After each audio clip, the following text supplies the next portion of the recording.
Mamyte, aš niekada netekėsiu ir visada gyvensiu su jumis. Miela dukrelė, niekada daugiau nedrįsk grasinti mamai. Kaimynė viršuje, mama taip ryte garsiai kalbėjo su savo vaiku ir jau pusiau rėkė, kad aš pats, žinokite, nuo to triukšmo ir šiltai apsirengiau ir visus pusryčius suvalgiau. Čia iš tos serijos, žinai. Taip. Kalbasi draugai. Tokie, žinai, du. Tai va, viens kitą, kur nori pajuokauti.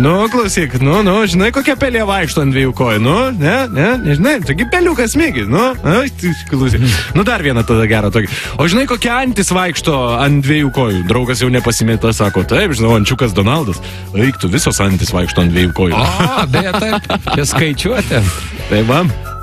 Patyręs politikas jaunam politikui sako, kabinete privačiai niekas net, klausyk, sako, tu niekada neuždirbsi pinigų, jeigu galvosi, kad pinigus galima uždirbti.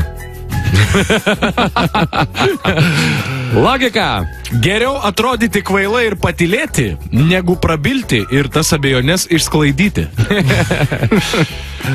Sako, man niekaip neišeina leisti pinigų protingai. Tai proto trūksta, tai pinigų. Jo, geras. Jeigu sėdi ant ežero kranto ir mėtai akmenukus, o ratilų nesimato, reiškės atėjo žiema. Čia kur labai naudingi faktai. 3 valanda naktis, dieve tu metu, skambutis su duris, atidarau, kaimynas stovi. Aš taip, suprantat, kažkaip išsigandau, kad net grąžtas iš rankų iškrito.